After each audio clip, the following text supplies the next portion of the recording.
ये बहुत दुखद है कि दिल्ली के अंदर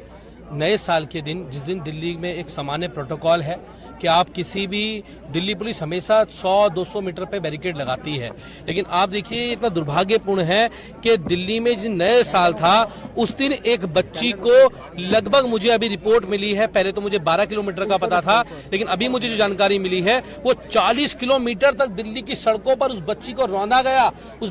बच्ची को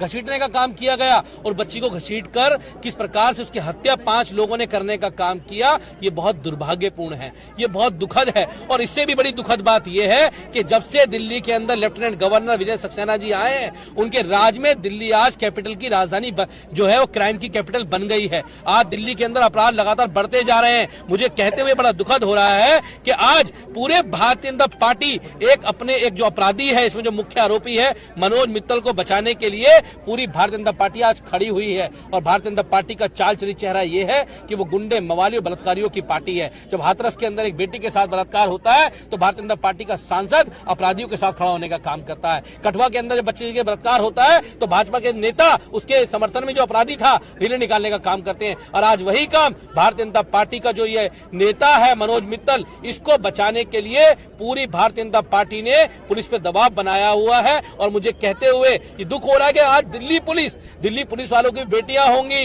लेफ्टिनेंट गवर्नर की भी बेटियां होंगी, भाजपा के नेताओं की बेटियां होंगी, और आज वो भाजपा के दबाव में अपना आत्मसम्मान उन लोगों ने खो दिया। आज उनके दबाव में आकर उस केस की लीपापोती करने की कोशिश की जा रही है, उस केस को दबाने की कोशिश की जा रही है। 304(a) के अंदर मुकदमा दर्ज किया गया मात्र, जबकि वो वहां पर एक मर्डर था, मतलब 40 किलोमीटर से उसको घसीटा गया। ना कोई बैरिकेड, ना कोई पुलिस, ना कोई कार्रवाई उसके ऊपर नहीं की गई और लीपापोती करने का काम किया जा रहा है। मैं कहना चाहता हूं कि आज भारतीय जनता पार्टी का चेहरा पूरे देश ने देख लिया कि किस प्रकार से भारतीय जनता पार्टी के नेता, हमेशा जो भी बलात्कार होता है उसमें भारतीय जनता पार्टी के नेताओं का नाम होता है और उनको बचाने के लिए पूरी भाजपा खड़ी हो जाती है। आज ये चेहरा पूरा देश ने उनका देख लिया और हम उस बच्ची को न्याय दिलाने के लिए आज यह कैंडल मार्च करने के लिए आए हैं। कल हम कमिश्नर ऑफ पुलिस के पास गए थे, हमने उनसे कहा था कि आप इस पे कार्रवाई करें कि आपके 2 घंटे पहले आपको कॉल मिली। अभी तो एक जानकारी आई कि 2:18 पे कॉल मिली थी, 2:18 पे आपको कॉल मिलती है, लेकिन दिल्ली पुलिस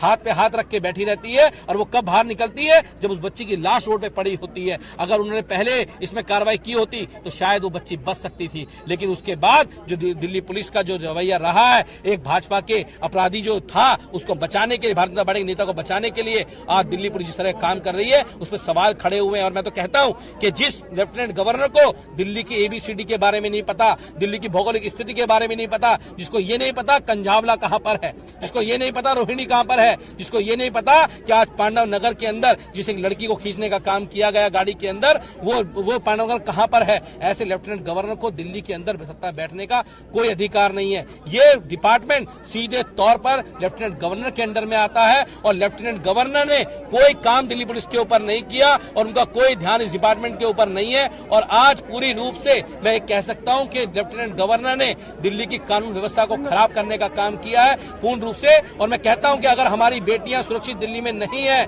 जो अगर ऐसे लेफ्टिनेंट गवर्नर के जिनके राज में दिल्ली पुलिस है, उनके राज में अगर हमारी बेटियां दिल्ली में सुरक्षित नहीं है, तो मैं कह सकता हूं कि ऐसे लेफ्टिनेंट गवर्नर को कुर्सी पर बैठने का अधिकार नहीं है। दिल्ली और देश के लोग मांग करते हैं कि दिल्ली में आज हमारी बेटी को न्याय मिले, उसके लिए हम सब लोग यहाँ मार्च कर रहे हैं। और हम लोग उसके इंसाफ की इस लड़ाई को, अगर मामले को दबाने की कोशिश की गई तो हम मामले को दबने नहीं देंगे। दिल्ली के लोग और देश के लोगों को बहुत रोष है आज।